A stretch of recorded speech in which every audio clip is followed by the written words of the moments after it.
Hello friends, how are you? I hope you all are doing well. So इस video में हम HTML के दो इम्पोर्टेंट टैग को कवर करने वाले हैं। वो है HTML इमेज टैग और HTML anchor tag. So image tag के नाम से ही हमें पता चलता है कि वो हमें हमारे वेब पेज पर इमेज को इंपोर्ट करने के लिए हम यूज करने वाले हैं।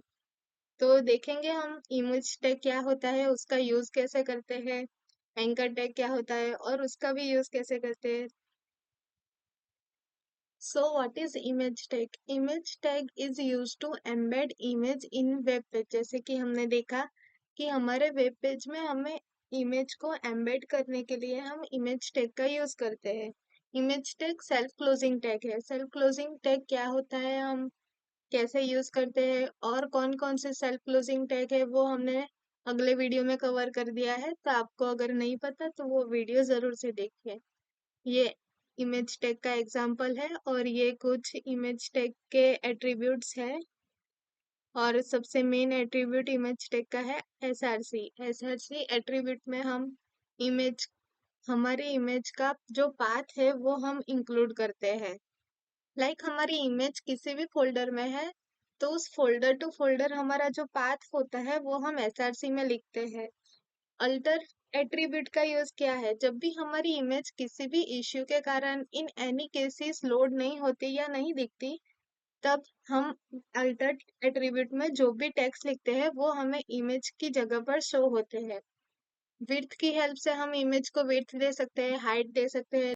नेक्स्ट है लोडिंग। हमारी वेबसाइट में कुछ इमेजेस ऐसी होती है जो हमें इमिडिएटली उसकी नीड होती है। तो ऐसी इमेजेस के लिए हम ईगर टाइप का यूज करते हैं। और कुछ इमेजेस ऐसी भी होती है जो अगर इंटरनेट इश्यू हुआ तो देर से लोड होगी तो चलेगा, ऐसी इमेजेस को हम लेजी टाइप दे देते हैं। स्टाइल एट्रीब्यूट की हेल्प से हम अपनी इमेज को कोई भी CSS की स्टाइलिंग दे सकते हैं, जैसे कि height, width, margin, padding, absolute, relative etcetera. कोई भी CSS की स्टाइलिंग हम दे सकते हैं। सो अब हम इमेज टैग को एक एग्जांपल के थ्रू समझते हैं। हम आ जाते हैं हमारे VS कोड पर। ये मैंने दो इमेजेस ऑलरेडी रखी है। आपके फोल्डर में नहीं होगी तो आप अपने फोल्डर में एक इमेजेस डाउनलोड करके ले लेना। तो यहाँ पे हम लिखेंगे इमेज टैग और ये SRC में हम क्या लिखेंगे कमेंट में जरूर बताइए। हम SRC में अपना पाथ लिखेंगे तो हमारी ये nature.jpg जो फाइल है वो है। ऐसे हम डॉट करके हमारे फोल्डर में जा सकते हैं। यहाँ पे आपको दिखेगा कि कौन से फोल्डर में जाना है और कौन सी इमेज लेनी है। तो हम यहाँ से nature.jpg ले लेते हैं और गो लाइव पे जाते हैं। तो गाइज ये देखिए हमारी इमेज यहाँ पे हमारी वेबसाइट पे शो हो रही है। अगर ये वेबसाइट पे मैंने पाथ गलत दे दिया, मैंने लिखा कि nature.jpg, मैंने कोई भी पाथ नहीं लिखा, सिर्फ मैंने अपनी इमेज का नाम ही लिख दिया, तो मैं अल्टर एट्रीब्यूट में जो भी लिखूंगी वो उस इमेज की जगह पर शो होगा। तो अल्टर में हम लिखेंगे दिस इज नेचर इमेज। तो अभी हम देखेंगे तो हमें इमेज नहीं दिखेगी क्योंकि हमारा पाथ ही गलत है, तो उसको इमेज मिलेगी ही नहीं। तो जब भी ऐसे केसेस होते हैं तो हमारे अल्टर एट्रीब्यूट में जो भी हम टेक्स्ट लिखते हैं वो यहाँ पर शो होता है। सो अब हम इमेज को हाइट और विड्थ देके बड़ा और छोटा कर सकते हैं। विड्थ दे देते हैं 300 और हाइट भी हम दे देते हैं 300। और यहाँ पे हम अपने पाथ को करेक्ट कर लेते हैं। और अब हम देखेंगे तो हमारी इमेज 300 300 300 विड्थ और 300 हाइट की हो गई है। सो ये हो गया हमारा इमेज टैग और उसके attributes with examples. So our next topic is anchor tag. Anchor tag defines a hyperlink which is used to link from one page to another page। अगर हमें किसी भी टेक्स्ट को क्लिकेबल बनाना है, उसके क्लिक पे हमें दूसरी वेबसाइट पे जाना है, कोई भी वेबसाइट हमें ओपन करनी है और हम एक इमेज को भी क्लिकेबल बना सकते हैं एंकर टैग की हेल्प से। अगर हमें उस इमेज के क्लिक पर दूसरी वेबसाइट ओपन करनी है या कुछ भी डाउनलोड करना है, हमारे रेज्यूमेस, हमारी कोई भी पीडीएफ हम डाउनलोड कर सकते हैं किसी भी टेक्स्ट या इमेज को क्लिकेबल बनाकर एंकर टैग की हेल्प से। तो अब हम देखेंगे एंकर टैग कैसे यूज होता है। जनरली आपने देखा होगा कि कोई भी लिंक्स जो हमने विजिट नहीं की, अनविजिटेड है, तो वो हमें अंडरलाइन विथ ब्लू कलर के साथ दिखती है। और जो भी लिंक विजिटेड है, वो लिंक हमें अंडरलाइन विथ पर्पल कलर के साथ दिखती है, यानी कि उस वेबसाइट पे हम एक बार जा चुके हैं।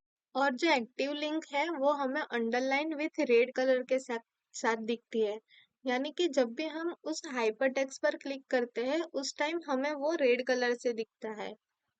Link page is normally displayed in current tab of browser unless you specify other target. Generally हम जब भी कोई वेबसाइट पे जाते हैं तो वो हमारे करंट टैब में ही रिलोड होके ओपन होती है। अगर हमें ऐसा चाहिए कि वो नेक्स्ट यानी कि न्यू टैब में ओपन हो, तो हम टारगेट एट्रीब्यूट की हेल्प से हम वो भी कर सकते हैं। सो नेक्स्ट है anchor tag attributes. HREF attribute anchor tag का सबसे मेन एट्रीब्यूट होता है। एचआरईएफ एट्रीब्यूट में हम क्या स्पेसिफाई करते हैं? Specify the destination of the URL. हमें जिस कोई भी वेबसाइट पे मूव होना है तो उस वेबसाइट का जो यूआरएल होता है वो हम एचआरईएफ एट्रीब्यूट में लिखते हैं। जैसे कि यहाँ पे एग्जांपल में हमें लिखा है कि गूगल गूगल का ये यूआरएल लिखा है, और ये जो टैग्स है ये हमारा वेब पेज पर शो होगा। जब भी हम इस टैग्स पर क्लिक करेंगे तो हम गूगल की ये यूआरएल पे मूव हो जाएंगे। एचआरईएफ एट्रीब्यूट का, तो अब हम इसका एक एग्जांपल देख लेते हैं। इसको हम रिमूव कर देंगे। यहाँ पे हम एंकर टैग लिखेंगे। एंकर टैग में एचआरईएफ में हम गूगल का यूआरएल लिखेंगे, https://www.google.com। और यहाँ पे जो हम टेक्स्ट लिखेंगे वो हमारी वेबसाइट पे शो होगा, तो यहाँ पे हम गूगल लिख देते हैं।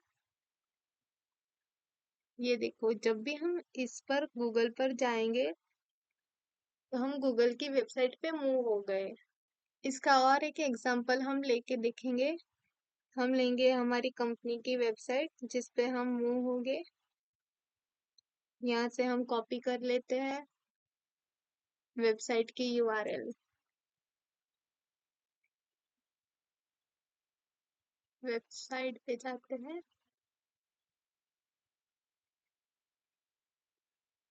और ये यूआरएल हम यहाँ पे एचआरईएफ में रख देंगे। इससे हटाकर हमारी यूआरएल रख देते हैं और यहाँ पे लिख देंगे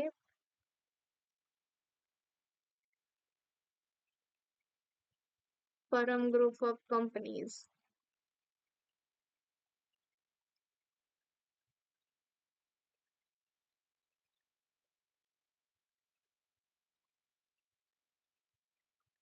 अब हम चले जाते हैं हमारी वेबसाइट पे। तो जब भी हम यहाँ पे क्लिक करेंगे तो हम हमारी फर्म की वेबसाइट पे मूव हो जाएंगे, लाइक दिस। सो ऐसे हमारा एंकर टैग ये काम करता है। अगर हमें चाहिए कि हम एक इमेज लें और उस इमेज की क्लिक पर हम फर्म की वेबसाइट पे जाए, तो अब हम क्या करेंगे? हमने इमेज टैग के बारे में पढ़ लिया, अब हम एंकर टैग में इमेज टैग को यूज करेंगे। तो यहाँ पे हमें इमेज हमारी वेब पेज पे शो करानी है, तो हम यहाँ पे इमेज टैग को लिखेंगे और हम इसे कमेंट आउट कर देते हैं ताकि हमें पता चले। यहाँ पे हम हमारे नेचर की इमेज को ले लेते हैं। अल्टर में आप लिखेंगे कोई भी टेक्स्ट जो आपको इमेज के बदले में शो कराना हो। दिस इज नेचर लिख देते हैं हम, और एचआरईएफ में हम ये परम की जो वेबसाइट है वो हम कॉपी करके रख देंगे।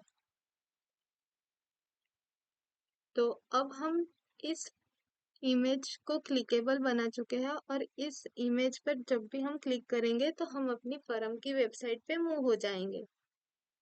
तो ऐसे भी हम इमेज थ्रू भी हम दूसरी वेबसाइट पे मूव हो सकते हैं। हम एक टेक्स्ट पर क्लिक करके भी दूसरी वेबसाइट पे मूव हो सकते हैं। सो नेक्स्ट है टारगेट एट्रीब्यूट। टारगेट एट्रीब्यूट के 4 टाइप है, ब्लैंक, सेल्फ, पेरेंट और टॉप। जब भी हम दूसरी वेबसाइट पे मूव होते हैं तो वो जनरली सेम टैब में ही रीलोड होके ओपन होता है। अगर हमें चाहिए कि वो वेबसाइट दूसरी न्यू टैब में ओपन हो तो हम ब्लैंक टाइप का यूज करते हैं। सेम टैब सेम टैब में ही यूज करना है तो हम सेल्फ का यूज करते हैं। अगर हम जो सेक्शन में है उसके पेरेंट सेक्शन में हमारी वेबसाइट ओपन करनी है तो हम पेरेंट टाइप का यूज करते हैं।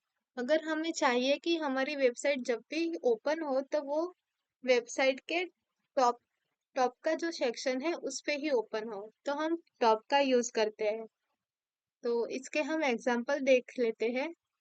तो यहाँ पे हम देखेंगे हमारी वेबसाइट, इस पे हम जाएंगे तो ये देखिए उसी टैब में हमारी फॉर्म की वेबसाइट ओपन हो गई। अगर हमें चाहिए कि ये हम यहाँ पे क्लिक करें तो हमारी फॉर्म की वेबसाइट यहाँ पे न्यू टैब में ओपन हो तो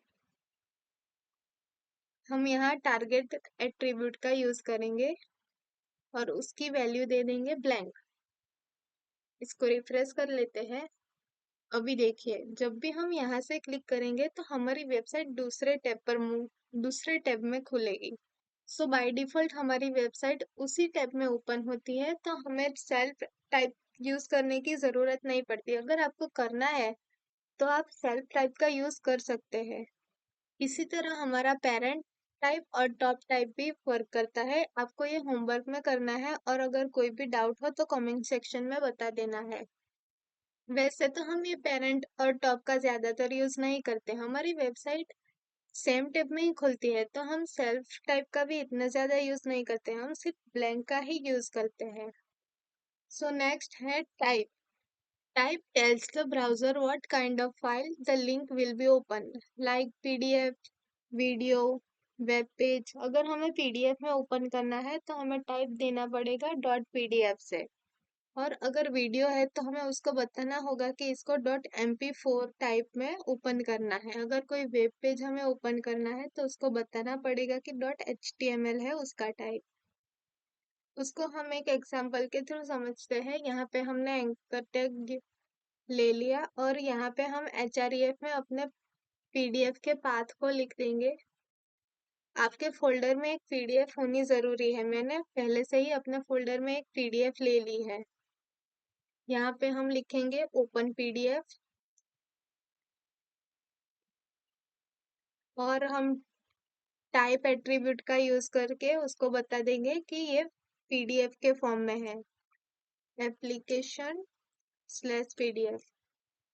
अब हम हमारी वेबसाइट पे जाएंगे और यहाँ पे ओपन PDF करेंगे तो ये PDF के फॉर्म में ओपन हो जाएगा। इसी तरह अगर हमें एक वीडियो को ओपन कराना है, वैसे तो हमारे पास वीडियो टैग है लेकिन हमें एक इमेज के क्लिक पर उस वीडियो को ओपन कराना है, एक टेक्स्ट के क्लिक पर वीडियो को ओपन कराना है तो हम टाइप एट्रीब्यूट का यूज कर सकते हैं। नेक्स्ट है डाउनलोड एट्रीब्यूट।